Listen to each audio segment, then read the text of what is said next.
In the name of Allah, who is the most beneficent and merciful. This is Mr. Rehanul Haq with my YouTube channel English with Rehan. तो students and viewers, आज हम adjective बनाएंगे verb से, लेकिन suffix आज जो हमने उठाया है वो स्टूडेंट्स उठाया है फुल, यानी कि आज हम वर्ब के अंदर फुल एज अ सफिक्स के तौर पर यूज करेंगे और ये जो वर्ब है ये एडजेक्टिव में चेंज हो जाएगा। जैसे कि लास्ट वीडियो में हमने एक सफिक्स को यूज किया था IVE को, और वो जब हमने एडजेक्टिव बनाए तो वो वर्ब के अंदर पुट किए तो वो आपके स्टूडेंट्स क्या बन गए? एडजेक्टिव। वर्ब के अंदर IVE को पुट किया था तो वो आपके एडजेक्टिव बन गए थे। ठीक है, गॉट इट? Yes sir. आज हम बना रहे हैं आपके वर्ब से एडजेक्टिव बाय फुल सफिक्स। जी, वर्ब से।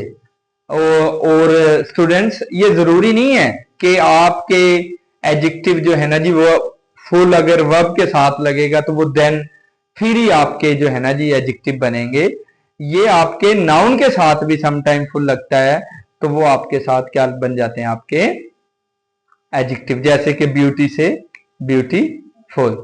ठीक है, तो मीन्स टू से, लेकिन हम पढ़ रहे हैं वर्ब के साथ फुल लगने से किसका बनना? एडजेक्टिव का। तो हमने ये वर्ड्स लिए हैं वर्ब, फिर उनसे ये एडजेक्टिव बनाए हैं, तो वन बाय वन इनको हम डिस्कस करते हैं। तो वर्ड लिया हेल्प।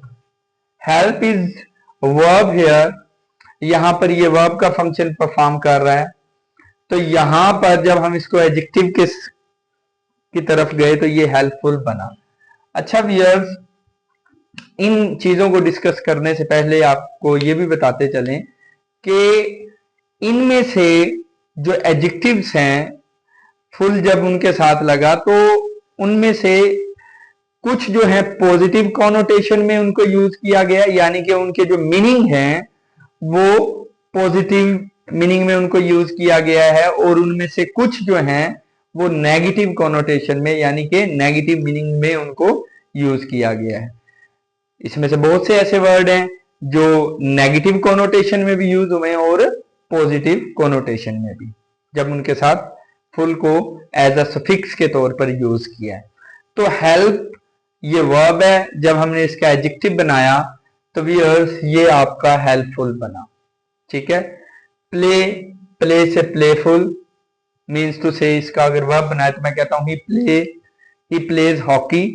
ये यहां पर वर्ब का फंक्शन परफॉर्म कर रहा है।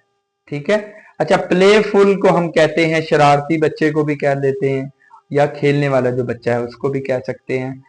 Ali is a playful boy, तो ये नाउन को क्वालिफाई कर रहा है व्यूअर। तो ये नाउन को क्वालिफाई कर रहा है तो ये एज एन एडजेक्टिव का फंक्शन परफॉर्म कर रहा है। समझ आ रही है बच्चों? जी। उसके बाद बेटा हम देखते हैं फॉरगेट को। फॉरगेट मीन्स हेल्पफुल और प्लेफुल, और उसके बाद फॉरगेटफुल। ये जो वर्ड है फॉरगेटफुल ये नेगेटिव कॉनोटेशन में, फॉरगेट भुलक्कड़ को कहते हैं, भूल जाने वाले को। तो यहां पर भी ये फुल एज अ सफिक्स के तौर पर यूज हुआ और ये एज एन एडजेक्टिव के तौर पर फंक्शन परफॉर्म कर रहा है। तो व्यूअर्स, नेक्स्ट होप। होप के बाद hopeful. Ali is a hopeful person, यानी कि उम्मीद रखने वाला। तो ये एज एन एडजेक्टिव के तौर पर यूज हुआ बिकॉज ऑफ फुल। उसके बाद व्यूअर्स केयर, केयर से केयरफुल।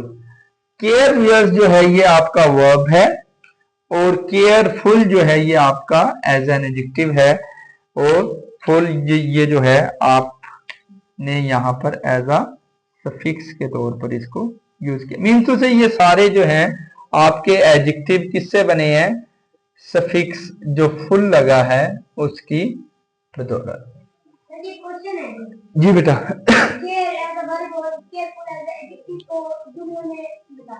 ओके बेटा, केयर को एज अ वर्ब के तौर पर अगर मैं लूं तो मैं इसकी एग्जांपल दूंगा कि I don't care the people. मैं लोगों की परवाह नहीं करता। यहां पर जो केयर है बेटा वो क्या है, as a verb. I care the poor, I care the poor, मैं गरीबों का ख्याल रखता हूं। यहां पर वेयर जो केयर है वो एज अ वर्ब के तौर पर यूज हुआ है। और केयरफुल, केयरफुल की एग्जांपल देता हूं। केयर की समझ आ गई बेटा? यस, केयरफुल मैं कहता हूं ही इज केयरफुल पर्सन। अब बेटा ये केयरफुल मोहतात रहने वाला, ठीक है। केयरफुल जो है अपने बाद नाउन पर्सन को क्वालिफाई कर रहा है, और जो पर्सन है ये आपका क्या हो गया, एज एन एडजेक्टिव, ठीक है। Mean person is your noun और जो केयरफुल है ये एडजेक्टिव है। क्यों? क्योंकि ये पर्सन को क्वालिफाई कर रहा है, तो ये आपका बेटा क्या हो गया, एडजेक्टिव। हार्म, हार्म से हार्मफुल, ठीक है। मीन्स के फुल लगने के बाद केयरफुल आपका पॉजिटिव कॉनोटेशन में है, होपफुल आपका पॉजिटिव कॉनोटेशन में है, फॉरगेटफुल आपका नेगेटिव कॉनोटेशन में है। Harmful, harmful is also in negative connotation, यानी कि it is also is in negative connotation. ये किसमें है, इसके मीनिंग जो है नेगेशन में है, नेगेटिव सेंस में है। थैंक, थैंक से थैंकफुल, यस। अच्छा, इसके लिए हम थैंक्स एक वर्ड बोलते हैं। थैंक्स जो वर्ड है बेटा वो नाउन है आपका, ठीक है। जैसे हम थैंक्स बोलते हैं, कभी भी थैंक नहीं बोलेंगे, हम बोले थैंक, ठीक है। ये गलत होगा। Thanks is your noun, thank you, I thank you, मैं आपका शुक्रिया अदा करता हूं। तो जो थैंक है ये आपका क्या है, THANK, ये आपका वर्ब है। और थैंकफुल ये आपका एडजेक्टिव है। He is a thankful boy, he is a thankful boy, boy is your noun. Watch, watch is your verb और वॉचफुल इज योर एडजेक्टिव। ये आपके साथ बेटा फुल लगा तो ये आपका एडजेक्टिव बन गया। मीन्स टू से थैंकफुल भी आपका पॉजिटिव कॉनोटेशन में, वॉचफुल भी आपका पॉजिटिव कॉनोटेशन में है, आपका हार्मफुल नेगेटिव कॉनोटेशन में, ठीक है। मीन्स टू से इनमें से नेगेटिव कॉनोटेशन भी रखते हैं और पॉजिटिव कॉनोटेशन भी है। और ये किसके थ्रू बने एडजेक्टिव, सफिक्स फुल के थ्रू। नेक्स्ट बच्चे वर्ड पेन है। पेन वर्ब और पेनफुल एडजेक्टिव, ये नेगेटिव कॉनोटेशन में है।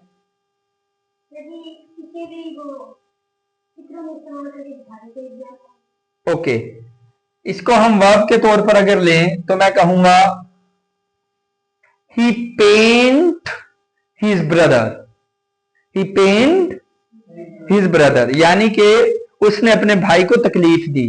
पेंड, हम मोस्टली इसमें से कुछ ऐसे हमारे वर्ब्स हैं उनको mostly in common routine life बेटा हम अंग्रेजी में यूज नहीं करते, लेकिन ये एज अ वर्बियल क्वालिटी भी रखते हैं, यानी कि वर्ब के तौर पर भी हम उनको यूज करते हैं और एडजेक्टिव तो हम उनके बना ही रहे हैं। Got it? मीन्स टू से उसके बाद पेनफुल, ठीक है। तो पेनफुल आपका क्या बन गया, ये आपका एडजेक्टिव है, ठीक है। यस उसके बाद यूज और यूजफुल। यूजफुल, यूज आपका वर्ब है और यूजफुल आपका एडजेक्टिव बन गया। उसके बाद डाउट, डाउट से डाउटफुल। रिग्रेट, ये भी पॉजिटिव कॉनोटेशन में आ गया, यूजफुल, ये नेगेटिव में है। अब जो डाउटफुल है ये आपका नेगेटिव कॉनोटेशन में है, ठीक है। मींस नेगेटिव, शक होना, ठीक है। तो ये भी आपका किस में है, नेगेटिव कॉनोटेशन में है। रिग्रेट, रिग्रेटफुल, ये भी नेगेटिव कॉनोटेशन में। वंडरफुल, हैरान होना, ठीक है। वंडर, वंडर और वंडरफुल, ठीक है। Excuse me wear. तो यहां पर जो ये फुल लगा इसके साथ, तो ये आपका एडजेक्टिव बना। हेट, हेटफुल, तो hate is your verb and hateful is your adjective. And fear and fearful. Bash, bash and bashful. Bash mean hit, strike, yeah, we can say criticize harshly, criticize harshly, तो जब हम criticise करते हैं बड़े सख्त अंदाज से, तो उसके लिए बच्चों हम वर्ड यूज करते हैं बैशफुल। क्या यूज करते हैं? Bashful. Means bash is your verb, bash is your verb, criticise करना किसी को या किसी को हिट करना। इसको टू मीनिंग्स में हम ले सकते हैं। ये तो हमें अकॉर्डिंग टू कॉन्टेक्स्ट और उसकी कंडीशन और सिचुएशन के अकॉर्डिंग हमने उसको यूज करना है।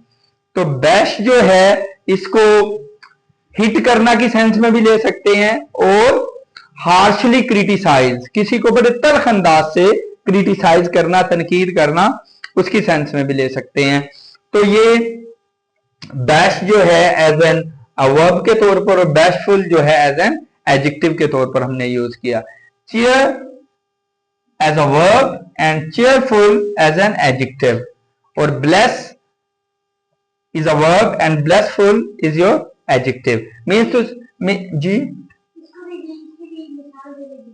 yes, मैं कहता हूं may Allah bless you long life, may Allah bless you long life। यहां पर bless बेटा क्या है? bless क्या है यहां पर? verb। may Allah bless you healthy long life means अल्लाह पाक आपको लंबी और सेहत वाली जिंदगी अता फरमाए। और blessful, I am blessful person, I am blessful person means मैं शुक्र अदा करने वाला, ठीक है, क्या हूं जी? इंसान हूं। तो यहां पर I am blessful person, person को क्वालिफाई कर रहा है ब्लेसफुल, तो यहां पर ब्लेसफुल आपका एज एन एडजेक्टिव के तौर पर यूज हुआ है।